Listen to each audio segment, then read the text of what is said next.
au box-office américain, film qui fera d'elle donc une star internationale. Je vous propose de regarder un extrait mythique, cette scène où elle danse. Je voudrais te parler.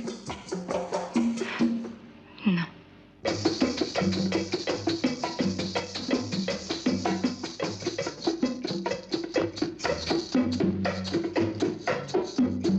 Je t'en supplie, arrête.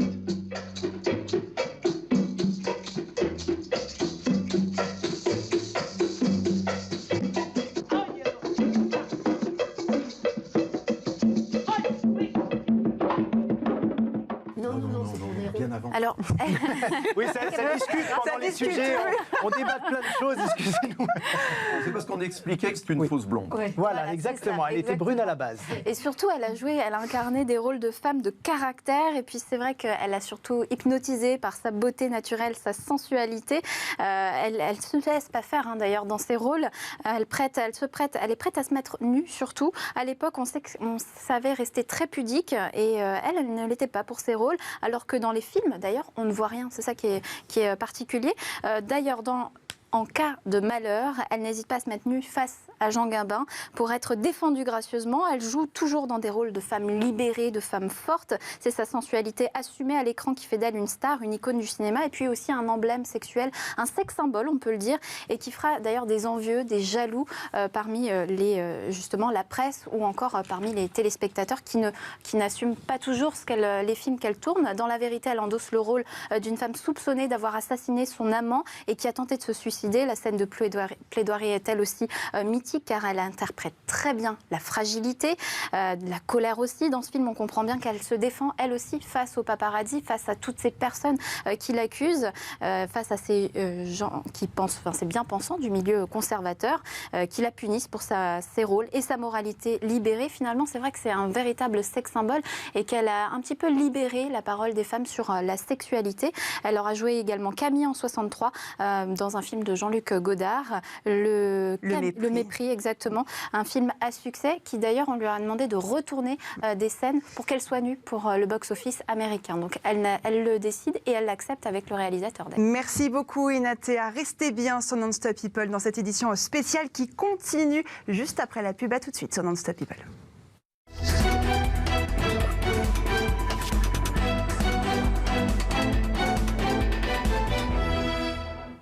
Nous voici de retour sur Non-Stop People, toujours en direct évidemment pour cette édition spéciale consacrée à Brigitte Bardot, tout simplement parce que ce samedi, c'est son anniversaire. Elle a 85 ans et avec nos invités et notre chroniqueuse, nous tentons de percer le mystère Brigitte Bardot à travers son parcours artistique, mais aussi à travers ses engagements. Et dans un instant, on va découvrir quand et comment son combat pour les animaux a commencé. On évoquera aussi tout ce qu'elle a apporté à l'univers de la mode, en passant par un focus sur les hommes de sa vie et les différentes polémiques qu'elle a provoquées.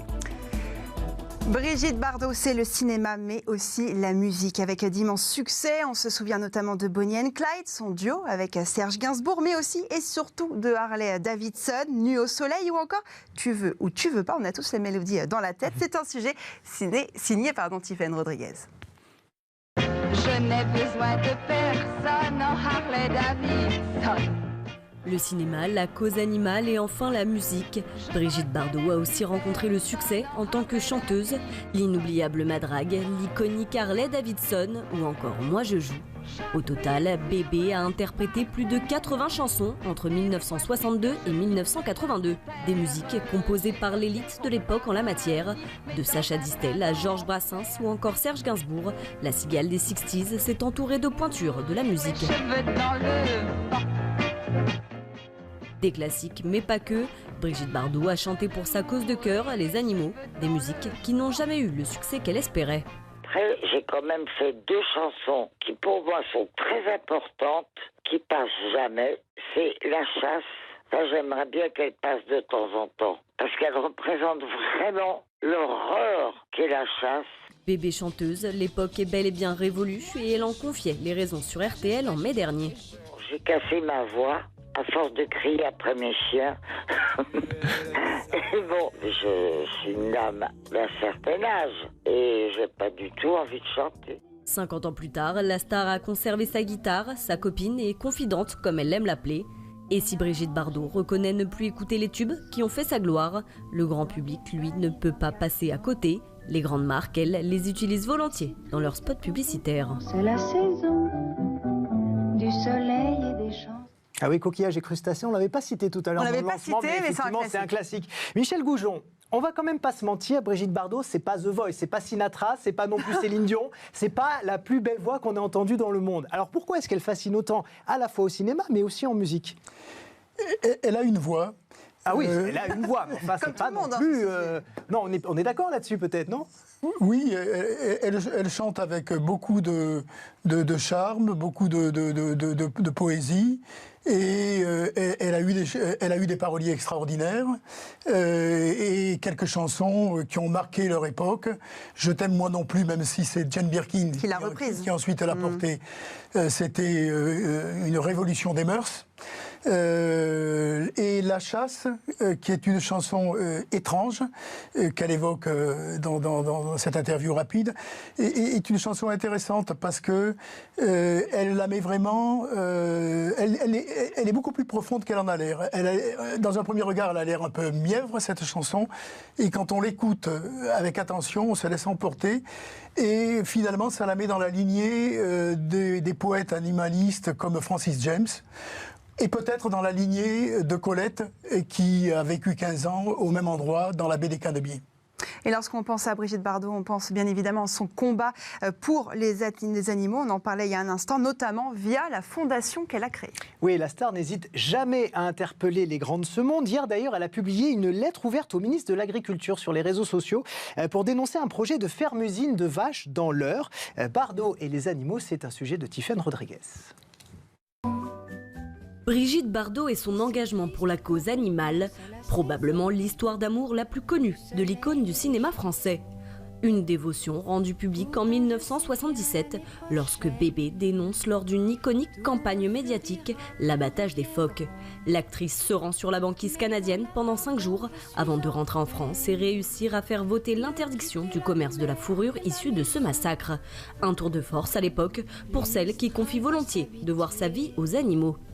Sans le secours des animaux, je n'aurais pas pu survivre. Maintenant, je sauve la vie de ceux qui ont sauvé la mienne. En 1986, Bébé crée la fondation Brigitte Bardot et s'y engage à corps perdu. Elle n'hésite pas à vendre aux enchères ses bijoux et ses œuvres d'art pour la financer. La fondation a d'ailleurs été reconnue d'utilité publique en 1992, une consécration après un parcours du combattant.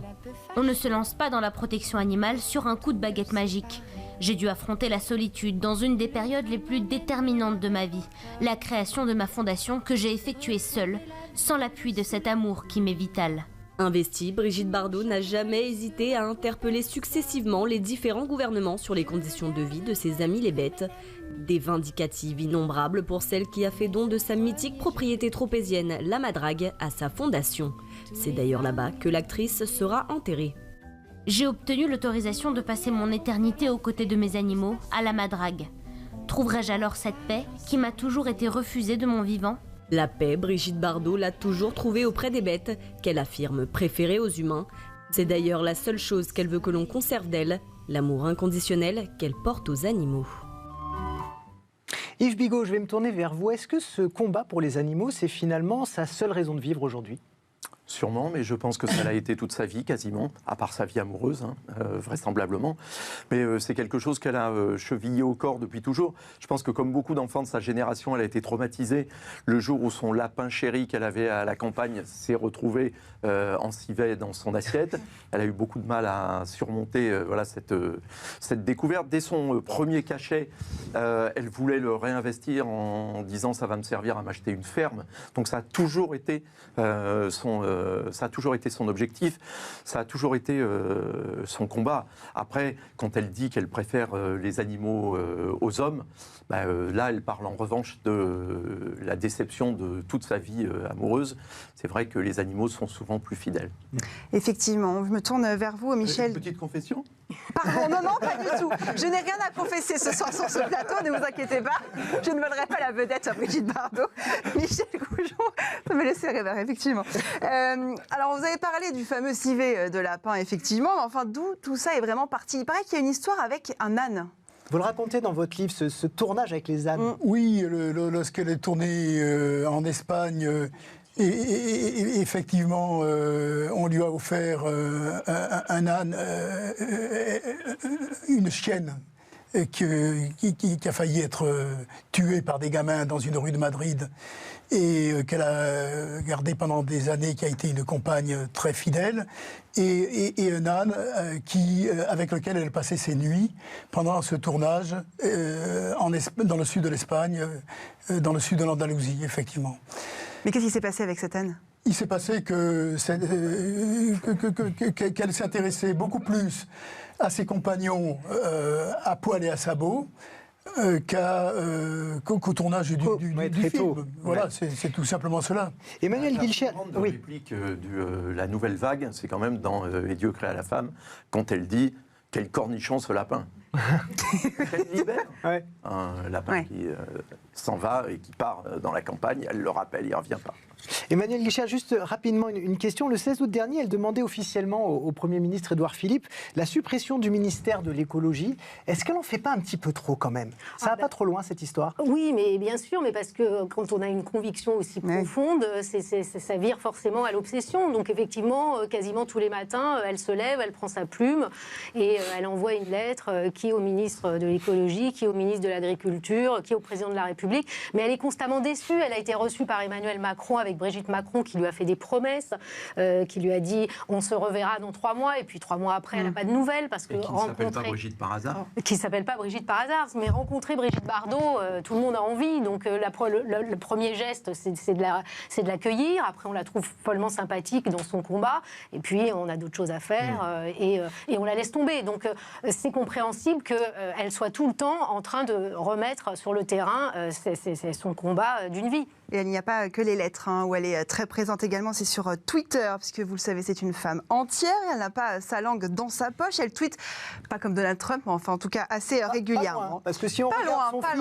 on est pas très loin. Effectivement, c'est vrai. Et le revers évidemment de cette médaille, ce sont des dérapages parfois incontrôlés. Oui, des dérapages qui lui ont déjà valu quand même 5 condamnations judiciaires pour ses propos sur l'immigration, le métissage, l'homosexualité et l'abattage rituel des animaux. On en a d'ailleurs sélectionné 3. Alors on commence avec une interview qu'elle a donnée au Figaro, c'était en 1966, je la cite. 96. Vous avez fait la même erreur tout à l'heure quand on a répété nos textes. Merci Loïc de le souligner. Alors, et puis voilà que mon pays, la France, je cite évidemment, ma patrie, ma terre est de nouveau envahie avec la bénédiction de nos gouvernements successifs par une surpopulation étrangère, notamment musulmane, à laquelle nous faisons allégeance. De ce débordement islamique, nous devons subir à nos corps défendants toutes les traditions. Bon, c'est une prise de position assez nette. Qu'est-ce qu'on peut et qu'est-ce qu'on doit en penser ? Que c'est ce qu'elle pense. Déjà. Toute la problématique de Brigitte Bardot, c'est qu'elle est régulièrement blessée par des situations. Ensuite, elle y réagit sans filtre, c'est-à-dire qu'elle communique immédiatement ses émotions. Colère.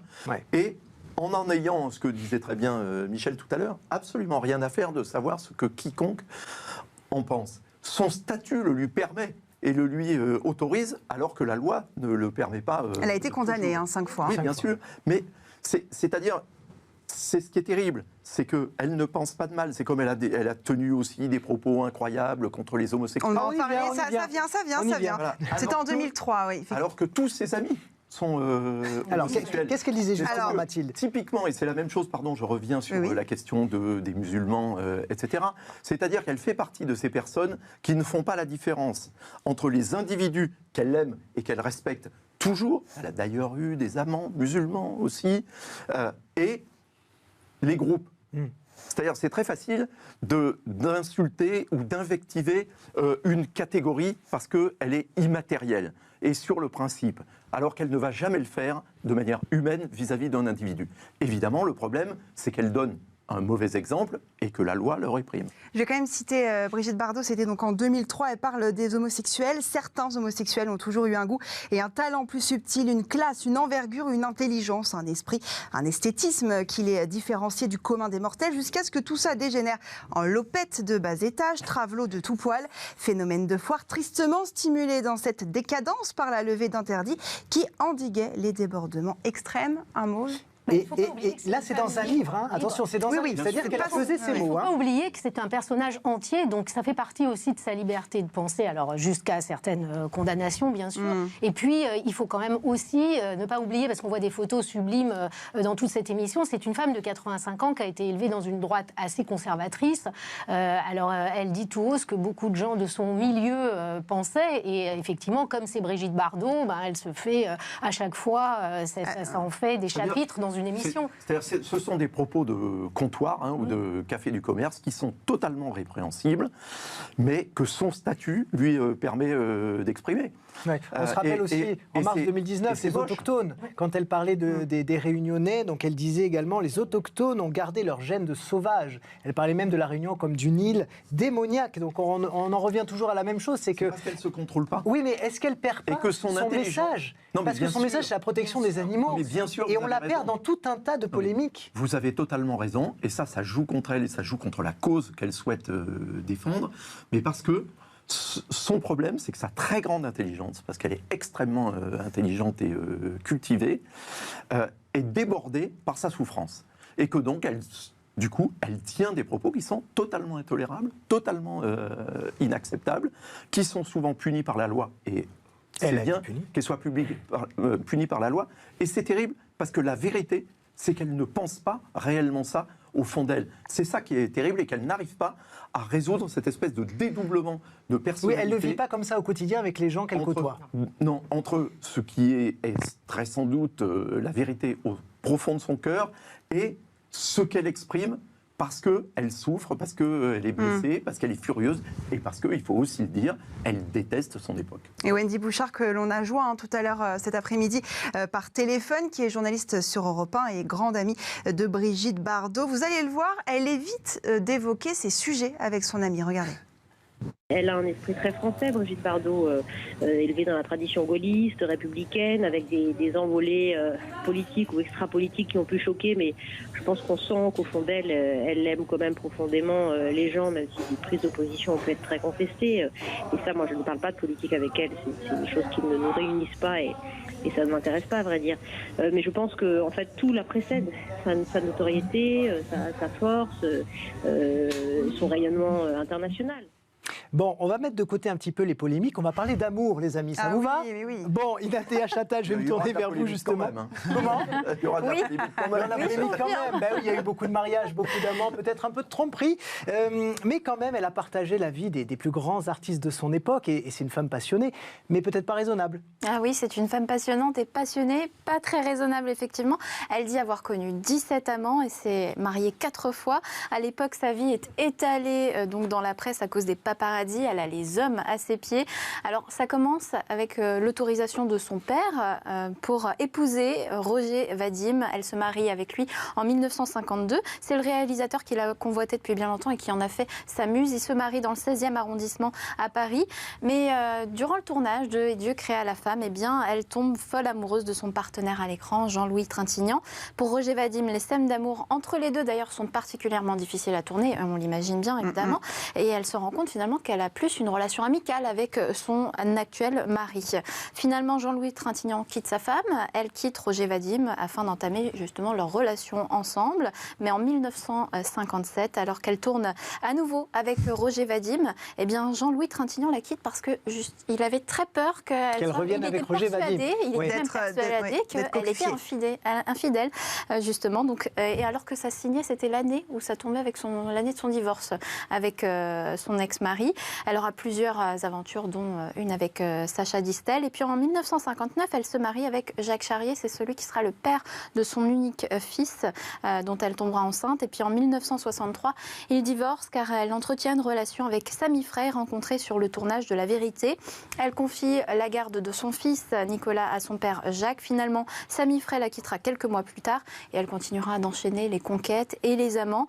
Et c'est en mai 66 qu'elle fait la rencontre de Günther Sachs, dont Gunther Sachs. Bon, c'est meilleur avec l'accent toujours. Un milliardaire, donc fou amoureux d'elle. Ils se marieront quelques mois plus tard, juste après leur rencontre. C'est très rapide. Et puis, à leur voyage de noces à Tahiti, très bonne destination. Elle se dit déçue de son attitude. Elle aura parallèlement à son mariage une relation extra-conjugale, donc avec Serge Gainsbourg, qu'elle qualifiera plus tard d'amour fou. D'ailleurs, elle demandera à Gainsbourg de ne pas sortir la chanson « Je t'aime, moi non plus » pour tenter de sauver son mariage avec Gunther. Il finira quand même par la quitter et en plus, c'est pas très beau parce qu'il la quitte par lettre, n'assumant pas d'être cocu et humilié de façon publique. Ils auront mis plusieurs semaines à se marier seulement. Par contre, ils auront mis plusieurs années à ce que le divorce soit prononcé, puisqu'il a été prononcé en 1969. Elle enchaîne les conquêtes encore et finalement, elle rencontre son mari actuel, Bernard Dormal, un industriel et conseiller politique de Jean-Marie Le Pen, avec qui elle se mariera en 92. Mais lui-même le dit, son seul et unique amour, on en a parlé, ce sont les animaux. Vous avez une réaction à l'instant parlant de son dernier mari? Oui, je ne voudrais pas me faire le porte-parole du mari de Brigitte Bardot, mais effectivement, on a un aventurier de dire qu'il est proche du Front National. Il connaît la femme de Jean-Marie Le Pen, mais c'est surtout, oui. Mais rien n'est... Voilà, on ne sait pas s'il partage les idées du Front National, en tout cas... Pas à gauche non plus. Hein. D'accord, ok. Bonjour Bernard. Emmanuel Guilchard-Barrès. Il l'assume. Il dit le revendique. Il dit qu'il est facho, au moins les choses sont dites. Est-ce que Brigitte Bardot était faite pour être en couple? C'est une question qu'on peut vraiment se poser, en fait. Oui, mais pas longtemps. C'est typiquement... Le temps que la passion passe, en fait, c'est ça? C'est typiquement une amoureuse de l'amour, oui, effectivement, elle aime les premiers instants. Après, il faut dire aussi qu'elle a quand même été beaucoup déçue, parce que sur les motivations des hommes à son endroit n'étaient pas toujours les bonnes. Donc, elle a eu aussi quand même quelques déceptions de ce côté-là. Même là, dans les interviews que j'ai vues de Bernard et de Brigitte, les peu qu'il y a, lui-même le dit, son mari actuel, il le dit, finalement, il y a les animaux, et puis moi, je suis là parmi eux, mais il y a d'abord les animaux dans leur relation. Alors, c'était peut-être pas vrai au tout début de sa carrière, où effectivement, elle a été quand même très amoureuse de Roger Vadim, puis de Serge Gainsbourg, vous le citiez. Donc, les animaux avaient une place. Enfin, je pense que les hommes en avaient aussi une très grande pour elle. Mais ce qu'elle dit, et ça, on peut la croire, elle a sûrement été assez déçue dans sa vie amoureuse. Alors, c'est elle-même qui est la première responsable, parce qu'effectivement, elle savait sans doute pas faire durer une histoire d'amour, mais il y a aussi des hommes qui se sont... Ça devait être dur aussi à porter de sortir avec Brigitte Bardot, qui était quand même un sexe symbole incroyable quand même. Enfin, c'était pas facile. Oui, enfin, c'était pas facile tous les jours quand même. Mais surtout, il y a pire. Elle revendique 17 amants. C'est parce que tout ce qui se passe sur un tournage ne compte pas. Hein. Oui, c'est ça. Vous avez vu effectivement réagir sur le 17. Il y a dû en avoir un petit peu plus que ça. D'ailleurs, il y en a beaucoup qui disent, quand elle a publié ses mémoires absolument remarquables, d'ailleurs le premier volume, après ça se gâte, mais le premier volume est remarquable, très bien écrit, une très belle langue, des mots très bien choisis. Il y a beaucoup d'hommes qui se sont manifestés en disant « Je suis quand même très très malheureux qu'elle m'ait oublié, parce qu'elle cite ses amants, je ne suis pas dedans. » En tout cas, on peut dire qu'elle a quand même trouvé la stabilité avec son mari actuel, donc on l'a dit, Bernard Dormal, qui se qualifie de facho visiblement. Qu'est-ce qu'il a, lui, que les autres n'avaient pas? Il est là. Il est là, il est très présent, il l'adule. Moi, je le connais assez bien, je ne l'ai jamais entendu dire la moindre chose négative sur elle, alors qu'effectivement, la vie quotidienne ne va pas être si simple que ça. Il la rassure, il l'entoure, il la protège, il s'occupe de tous les papiers administratifs, des relations, de droit à l'image, de plein d'autres choses. Voilà, il est parfaitement dans un rôle dont elle a besoin aujourd'hui. Puis elle n'a pas le même âge non plus. Elle dit que c'est l'homme qui embrasse le mieux qu'elle ait rencontré. Allez, on va parler de... Ça se perd pas, hein, c'est comme le vélo, la natation. C'est vrai aussi. Bon, on a parlé d'amour, on a parlé cinéma, on a parlé de musique. Et voici maintenant Brigitte Bardot, icône de la mode. Tout a commencé avec sa très célèbre jupe fendue dans Et Dieu créa la femme. Et puis, film après film, année après année, toutes ces apparitions initient de véritables tendances. C'est un sujet de Tiffaine Rodriguez. Brigitte Bardot n'a jamais été autant en vogue. Icône de la mode intemporelle, Bébé n'a que 14 ans lorsqu'elle fait sa première couverture pour le magazine Elle. S'en suivront une vingtaine d'autres pour l'hebdomadaire et plus d'une centaine dans la presse nationale et internationale qui n'ont Dieu que pour l'actrice et son style singulier. Symbole de l'émancipation féminine, Brigitte Bardot est l'une des stars françaises les plus reconnues à travers le monde Et ça, elle le doit aussi bien à sa carrière d'actrice qu'à sa façon de s'habiller. Et pour cause, Brigitte Bardot n'a jamais pris de styliste. Rebelle, mais surtout libre, elle créera la polémique en 1953 en posant en bikini sur la Croisette. Je sais bien l'année prochaine. Jean, ballerine, robe Vichy ou encore tailleur ceinturé à la taille, bébé ose tout. Elle donnera même son nom à la forme dite du col bateau, rebaptisé col Bardot, en référence à ses hauts, portés et épaules dénudées. Des looks si réputés que l'actrice a même une marque de vêtements qui porte son nom et qui se veut fidèle à l'iconique style de Brigitte Bardot. Sa coiffure choucroute, son maquillage charbonneux et ses lèvres roses sont copiés par toutes les fashionistas du monde entier. En 2008 d'ailleurs, Brigitte Bardot est même désignée femme la plus belle au monde, toute génération confondue, juste derrière une autre icône, Catherine Zeta-Jones. C'est déjà quasiment la fin de cette édition spéciale consacrée à Brigitte Bardot qui fête ce samedi ses 85 ans. Alors pour conclure, qu'est-ce qui reste? Chacun, vous allez nous répondre, de l'héritage de Brigitte Bardot aujourd'hui, là, en 2019. Il reste deux choses au moins. Une incarnation de la libération des mœurs formidable, des années d'après-guerre et des glorieuses 60s et 70s.